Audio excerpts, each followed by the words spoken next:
Baik, Assalamualaikum warahmatullahi wabarakatuh.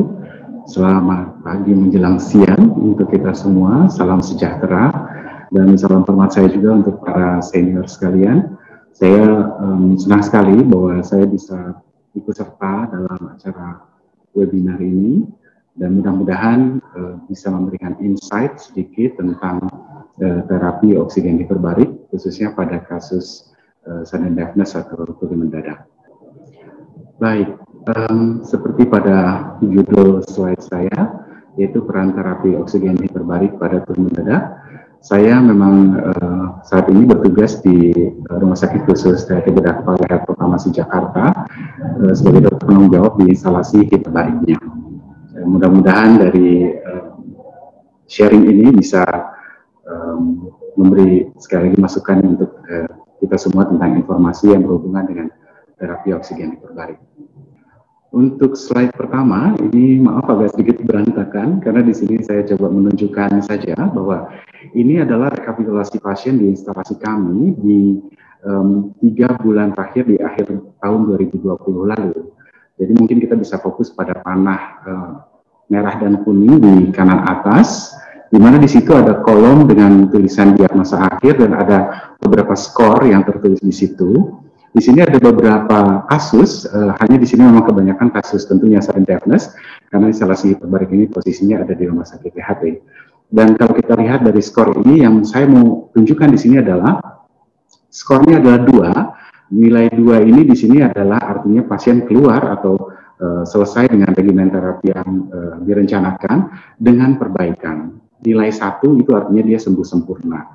Jadi ada beberapa hal yang menyebabkan kenapa mungkin rata-rata 2. Jadi biasanya karena masalah waktu, ini sehubungan dengan pelaksanaan terapi yang memang cukup makan waktu ya. Jadi terkadang beberapa pasien ada yang merasa bosan atau merasa cukup dengan perbaikan yang sudah dia alami. Intinya adalah bahwa dengan terapi oksigen hiperbarik, kasus sudden deafness ini bisa mengalami perbaikan. Ini adalah beberapa studi yang dikompilasi. Ini saya ambil waktu itu dari studi yang dilakukan oleh Bayuni, dan ini dia mengumpulkan beberapa studi dari kurang lebih 2017 sampai dengan 2019. Intinya kembali kita fokus pada panah kanan atas. Remarks atau hasil akhir daripada semua studi yang dikompilasi itu menunjukkan bahwa HBOT atau hyperbaric oxygen therapy itu bisa memberikan perbaikan atau kesembuhan bagi pasien dengan kasus-kasus gangguan pendengaran, termasuk sudden deafness. Lalu kembali ke pertanyaannya, apa itu terapi oksigen hiperbarik? Terapi oksigen hiperbarik atau bahasa Inggrisnya adalah hyperbaric oxygen therapy, itu pertama kali dilaporkan di jurnal The Lancet pada tahun 1800-an, 1887 tepatnya. Waktu itu adalah untuk mengatasi diterbitkannya di jurnal tersebut karena dia bisa membantu untuk kasus-kasus penyakit dekompresi. Jadi penyakit dekompresi ini sebenarnya adalah penyakit yang disebabkan karena berubahnya gelembung gas nitrogen yang tadinya terlalu dalam darah, dia menjadi gelembung sehingga menghambat dan dia terjadi karena proses dekompresi. Ini sebetulnya nanti berhubungan dengan teori daripada hiperbarik sebetulnya. Namun kembali lagi ke pertanyaannya, apa itu terapi oksigen hiperbarik? Dia merupakan satu terapi di mana pasien menghirup oksigen 100% di dalam satu ruangan khusus, atau kita sebutnya dalam hyperbaric chamber, di mana chamber tersebut kita berikan tekanan, tekanannya itu melebihi tekanan dari permukaan air laut. Dan terapi oksigen hiperbarik juga sudah termasuk dalam ICD, di ICD 1910 sudah ada kodenya tersendiri juga. Terapi ini dapat dilaksanakan dalam chamber yang tadi saya sebutkan, bisa dalam monoplace chamber atau multiplace chamber. Jadi dari dari katanya ya monoplace artinya itu adalah untuk satu orang pasien saja, jadi satu chamber hanya untuk satu orang, dan multiplace artinya lebih dari satu, dia multi. Jadi seperti chamber yang kita miliki di sini di Rumah Sakit THT Proklamasi, bahwa ini untuk penggunaan chamber yang multiplace, di mana nanti penekanan atau suasana hiperbarik dalam chamber itu kita dapatkan, kita peroleh dengan memasukkan udara bertekanan tinggi, kemudian pasien akan menghirup oksigen tersebut melalui masker, atau melalui kerudung atau hood, atau juga melalui endotracheal tube. Hanya di kita ini, terutama kasus-kasusnya karena kebanyakan kasus gangguan pendengaran, kita menggunakan masker di sini. Dengan demikian, semua proses yang berhubungan dengan menghirup oksigen 100%, tapi pelaksanaannya di luar dari ruang hiperbarik, maka kita tidak bisa masukkan sebagai kategori hiperbarik. Ini ada satu berita, saya ambil berita ini hanya untuk menunjukkan ini adalah contoh monoplace yang tadi saya sebutkan. Jadi pasiennya berbaring, kemudian di dalam itu hanya untuk satu orang saja. Ini adalah monoplace hyperbaric chamber yang pernah digunakan oleh Michael Jackson pada saat dia melakukan terapi oksigen hiperbarik. Ini adalah chamber kita di sini, kapasitasnya 6 orang. Mohon maaf, di foto kursi yang tampak hanya sebelah kanan saja. Jadi posisinya berhadapan-hadapan, 3-3. Jadi pasien nanti duduk di dalam dan selalu akan disertai oleh perawat pendamping selama terapi berlangsung. Kurang lebih gambarannya nanti ada di foto berikutnya, dan ini adalah multiplex lain dengan pintu ganda. Ini adalah chamber milik RSUD Mataram. Ini kapasitasnya untuk 8 orang. Jadi ada keuntungan tersendiri dengan model seperti ini. Dan kurang lebih di dalam seperti ini. Jadi foto kiri atas itu adalah teman-teman di Rumah Sakit Siloam Manado, kemudian yang di bawah itu di Papua. Kalau yang paling ujung sebelah kanan itu adalah pada saat chamber milik Satuan Olahraga Selam Seluruh Indonesia digunakan di pameran di Ekstrim waktu itu. Jadi kurang lebih pasien seperti ini duduk, kemudian ada masker oksigen yang menempel di wajah, kemudian pasien nanti menghirup oksigen tersebut secara intermittent, ada jeda waktunya nanti tertentu, tinggal mengikuti arahan dari operator. Semuanya kembali berhubungan dengan tekanan, jadi tekanan yang kita gunakan itu kurang lebih kalau untuk indikasi medis di kisaran 2,4 ATA, nanti itu ada di ujung daripada paparan ini juga. Jadi kalau digambarkan tekanan ini kurang lebih seperti ini. Jadi pada saat kita melakukan penyelaman, itu tekanannya setiap 10 meter itu naik 1 bar. Nah, kita itu kurang lebih di 1,4 bar ya. Karena mengapa di angka itu? Karena pada tekanan itulah di mana kadar oksigen kita bisa ambil keuntungan medisnya ya. Jadi dia nggak bikin intoksikasi, tapi juga dia bisa memberikan harapan terapi yang kita inginkan. Lalu efek terapi utama dari hiperbarik tentunya berhubungan dengan volume gas tadi. Jadi nanti sebenarnya ada 2 hukum fisika utama yang sering kali digunakan, yaitu hukum Boyle dan juga hukum Henry. Tapi di sini saya tampilkan saja yang Boyle. Jadi kalau pada saat nanti pasien masuk ke dalam ruang hiperbarik, tekanannya sudah mulai naik di dalam ruang hiperbarik tersebut, maka volume oksigen yang dihirup, gasnya itu juga dia akan mengecil.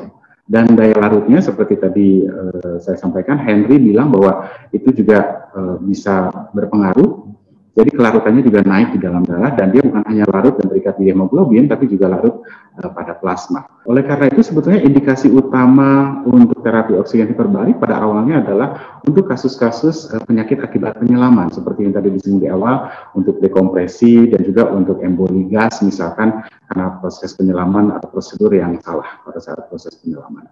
Ini hanya memberikan gambaran saja bahwa kelarutan oksigen di dalam plasma itu juga meningkat karena molekul atau volume daripada oksigennya dia mengecil, sehingga dia bisa ikut kayak sederhananya mungkin seperti nebeng ya di dalam plasma, sehingga yang sampai ke target organ itu juga bisa tercukupi bahkan lebih. Jadi kalau kita perhatikan pada baris yang bawah, pada saat pasien bernafas 100% oksigen, itu pada tekanan tertentu dan semakin tinggi tekanannya, maka kelarutannya akan semakin naik. Seperti tertera pada kanan bawah, bahwa untuk meminimalisir resiko terjadinya intoksikasi oksigen, biasanya kita memang batasi pemberian oksigen 100% itu tidak melebihi pada 3 ATA. Indikasinya apa saja untuk terapi oksigen hiperbarik? Tadi saya sudah singgung bahwa yang terutama jadi kalau yang teratas itu rata-rata biasanya untuk penyakit akibat kecelakaan penyelaman, namun juga karena ini menggunakan oksigen, ini juga bisa untuk mengatasi seperti keracunan karbon monoksida, kemudian untuk kasus-kasus penyembuhan luka, gangren, jadi ini juga sangat membantu untuk proses luka-luka yang bermasalah. Lalu kemudian untuk nomor 14 kalau kita lihat itu adalah untuk sudden deafness-nya, itu pun saya lupa cantumkan di sini, tapi seingat saya itu baru di-approve, kurang lebih ini indikasi saya ambil dari Undersea Hyperbaric Medicine Society, itu kurang lebih di 2008. Jadi mereka sudah melakukan penelitian sekian lama, baru mereka approve bahwa oke, ini bisa untuk sudden deafness. Dan saat ini yang masih ongoing adalah untuk stroke. Jadi singkat kata bahwa tadi berhubungan dengan luka, mengapa dia bisa berhubungan dengan luka untuk terapi oksigen hiperbarik? Ya karena modal obatnya cuma oksigen sederhananya. Sehingga dia bisa menimbulkan angiogenesis, tentu akan meningkatkan juga local host immune response, kemudian juga mempercepat penyembuhan infeksi dan meningkatkan pertumbuhan jaringan, sehingga jadi lebih cepat untuk proses-proses penyembuhan luka pasca operasi misalkan. Dan foto berikut ini adalah foto pasien waktu itu dengan gangren, dan setelah diberi demam, kemudian dengan HBOT sampai lebih dari beberapa bulan, hasilnya bagus sekali. Lukanya boleh hampir sembuh sempurna pada saat itu, dan ini saya pinjam foto ini dari Dr. Ani Zakaria, spesialis ortopedi, spesialis kedokteran keluarga. Kontraindikasi itu ada dua, jadi ada yang absolut dan relatif. Yang absolut nomor satu adalah pneumotoraks yang tidak diobati atau tidak diterapi. Kemudian yang nomor dua ada pacemakers, karena sebetulnya ini antara relatif dan enggak ya. Jadi yang pacemakers, obat-obatan tertentu dan juga COVID itu karena sebetulnya kita nanti kalau dia sudah nggak ada keluhan atau sudah diketahui bisa hiperbarik, dia udah bisa ikut hiperbarik gitu. Jadi kayak untuk pacemakers kita nggak pernah tahu, biasanya pasien kalau datang terus kita anamnesa ternyata dia menggunakan alat pacu jantung. Kalau alat pacu jantungnya itu memang didesain bisa tahan terhadap tekanan, maka kita izinkan dia untuk ikut terapi hiperbarik. Kemudian untuk obat-obatan tertentu, biasanya nih obat-obat untuk pada kanker. Jadi biasanya kalau dia menderita penyakit kanker, itu kita diskusi dengan pasien, obat-obatan apa saja yang sedang dikonsumsi.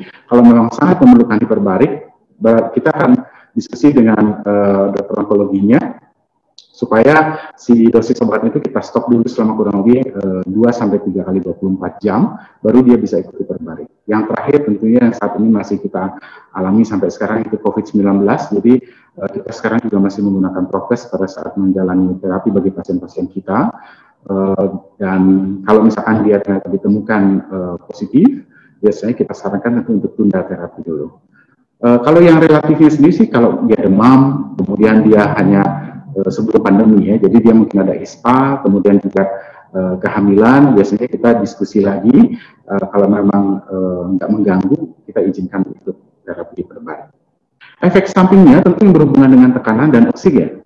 Jadi yang paling sering itu adalah barotrauma, karena pasiennya kesulitan atau gagal melakukan penyesuaian tekanan. Biasanya paling sering itu biasanya pasien baru ya, karena panik gitu. Jadi pada saat panik, adrenalinnya naik, kemudian dia jadinya kesulitan untuk melakukan proses ekualisasi tadi.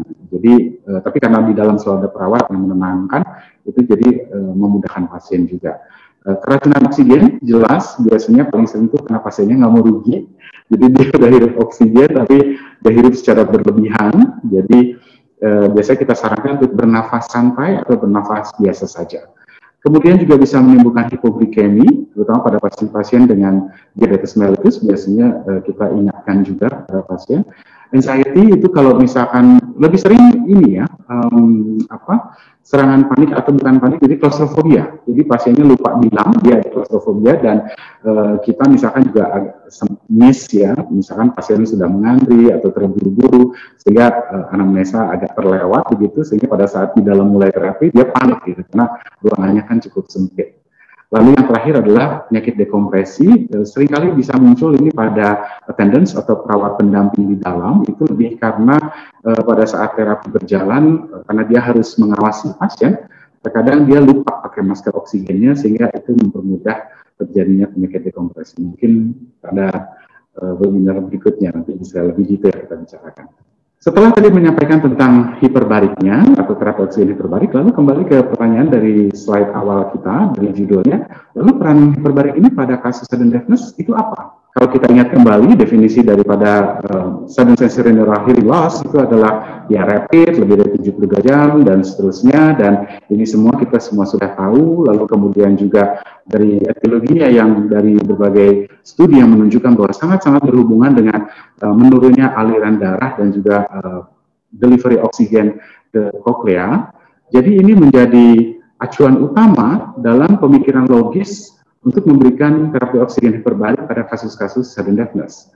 Karena pada oksigen yang dihirup dalam suasana bertekanan tinggi, penghantaran tentu akan sangat-sangat berlimpah, Dan jelas diharapkan bisa memenuhi kebutuhan yang dibutuhkan oleh persyaratan yang mungkin sangat butuh oksigen pada saat itu. Ditambah memang kondisi koklear itu kan juga harus butuh oksigen banyak untuk bisa berfungsi dengan baik.